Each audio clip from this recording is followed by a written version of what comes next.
Okay, so why is it that God would punish a person for eternity in hellfire? Why did he create hellfire in the first place? Why would he want to punish, and why would he want to fill up the hellfire with people? Now, these are very good questions, and obviously these are questions that will come from somebody who's actually very concerned and hopefully very sincere, and a person who can see the mercy of God and is trying to understand and, put together what the mercy of God would be like when there's punishment on the other side as well. There are a number of things that we have to take into consideration. Number one, every single one of us have free will. Every single one of us have the choice to do good or to do bad, right? When you do good, you feel good about yourself. This I'm talking about in a worldly sense. You feel good about yourself. You might get rewarded by your employer. Anything could happen or as a reward, which encourages you to do more, makes you feel that you're on the right way.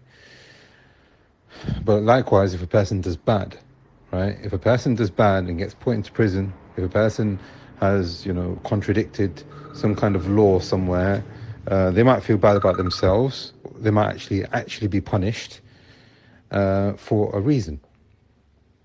Nobody can then say afterwards, well, I'm not sure if that's what I intended to do that, or if I had the full capacity to do what I wanted to do. I mean, I wasn't within my right mind or something like that. Nobody can say that because every single one of us have free will. Every single one of us have the choice to do good and to do bad, and they have within themselves to understand what is good and what is bad. So nobody can then say afterwards, well, why am I being punished for doing this? That's the first thing. Free will is very important for us to understand. Second thing, Allah, God, will, you see now, this is very important for people to understand, Muslims to understand, but just generally people to understand. Allah subhanahu wa ta'ala, God, has told us about himself and how he will judge and the consequences of our actions and the result of his judgment. However, his judgment is up to him. We cannot understand his judgment. However his judgment comes about is with his wisdom. Whatever he judges and recompenses people with, that is something which is up to him entirely. لا يسأل عما يفعل وهم يسألون. Allah in the Quran says that people cannot question Allah. They are the ones that are to be questioned.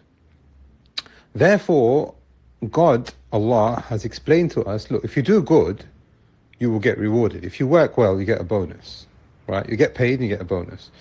If you don't do good, you'll get sacked and you'll be unemployed. It's the same sort of parable here. He's already given us the warning, right? The judgment is up to him. It's not to us. And this is why in the Quran and in the scriptures that come before, if a person is rewarded, he is not going to question God, why am I being rewarded? And if a person is being punished, not one of them will say, well, this is not fair. Even Iblis, Shaitan, Satan himself will say, well, this is the day that I want to flee from everyone else, and etc. So the point here is his judgment and the wisdom of it will be made manifest on the day of judgment, and there will be no question on it. This is because he will judge in a manner which he knows best. As for us, we might not necessarily understand it. We might understand some of it. It might become clearer to us afterwards. I mean, how many times in life something happens to you and you just think, well, I don't know why this is happening. And then it becomes clearer to you afterwards. And it's the same thing here. So if a person is asking a Muslim or a person of just religion in general, why is it that God is doing such and such, or why is it that God would do such and such? Ultimately, the answer is that wisdom belongs to him. He is the one that has created us in the first place. You can already see that there is a great deal of wisdom within his creation. So then there is an element of trust, an element of belief and knowing that God is the all-knower and the all-wise. And if he places a person into his mercy, into his Jannah, into paradise, so that is because of his knowledge and his wisdom and his mercy and his favour. And if a person is to be punished, that is because that person has earned that position for himself. Third reason why God has created the hellfire, it wouldn't be fair. I would say it wouldn't be fair. So, in the creation, we know, connected to the first 2 points, we've got free will, and God allows people to do whatever he wants. He guides certain people because he knows that they're sincere, and he allows people to carry on in their misguidance because he knows that they are not sincere. Now, if the end result is that all of us are going to be shown mercy, then how is that fair? You've got 10 people.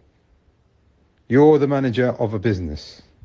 You say to all 10 of them, if you do a good job, I will pay you and I will give you a bonus and I will give you such and such as a reward. 5 of them do a good job, 5 of them don't. Or let's say even better, more realistic, 2 of them do a good job and 8 of them don't. At the end of it, your threat was empty and you will reward them all anyway. So the 2 that have done a really good job, they've worked hard, they've been loyal and they've concentrated and they've been sincere to you as an employer, they've been sincere to the company. They will then turn around and say, well, listen, we've worked hard and they're going to get the same as us. How is that fair? Same sort of example that we have for the hereafter. Fourth answer to this question is that every single person, now this is also very important, and it is connected a little bit to what we've said before, but it's important to understand this. God, Allah, does not punish anyone until he knows that that person is eligible for that punishment. As for his mercy and his favor and his grace, there is no eligibility in that at all whatsoever. He will show mercy even if you don't deserve that mercy.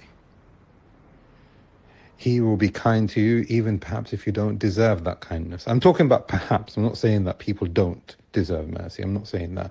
I'm just trying to say here that the mercy of God over you will be far greater than what you actually deserve, what you've actually earned.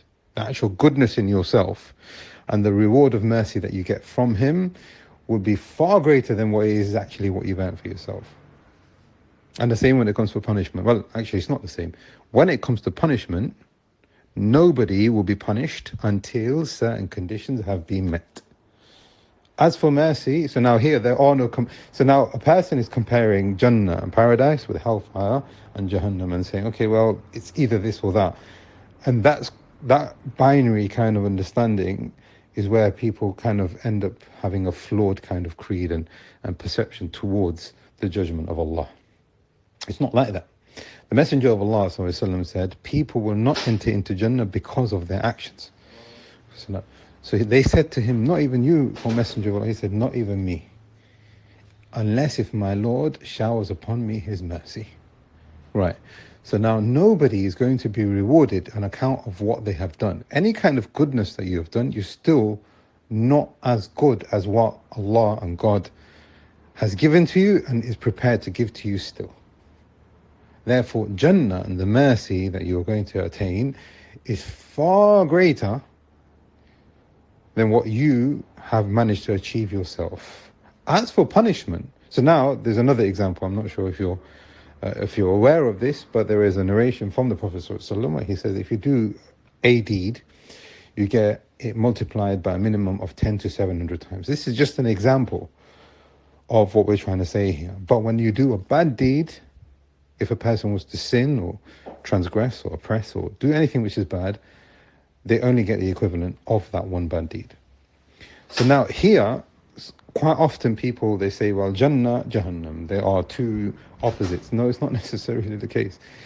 Jannah is a multiplication of God's mercy and kindness over you. As for the hellfire, it's just desserts. 1 for 1, 2 for 2. It's exactly what you have earned.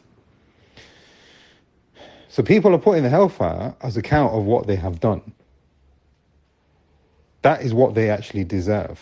If a person's killed another person, he deserves life sentence, imprisonment, 25 years, whatever it might be.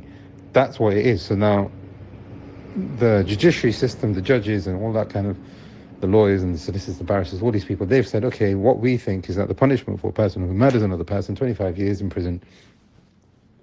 We've made this clear to everyone. If the person goes and then murders another person, how much is he going to get? He'll get 25 years. A person that could then say, theoretically, well, that's not fair. He should get more. He should spend the rest of his life in prison because he's taken the life of another person. And that would be fair. So what I'm saying here is, God has already said, and he has got it within his own wisdom and how he will judge, that if a person does a bad deed, he will get what is fair as an equivalent for the punishment. No multiplication and no reduction. 1 for 1, eye for eye. As for his mercy, it's a multiplication. Also, from the wisdom and the reason why God.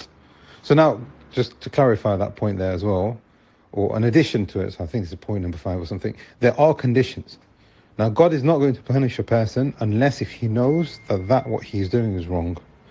If he genuinely didn't know, there is a level of excuse. Now, who makes that excuse? We do not make that excuse. That excuse is with God. So when he returns back to God, when he is questioned in his grave, when he is resurrected on the Day of Judgment, it could be that that person, I don't know, is let off or is tested on the Day of Judgment, because no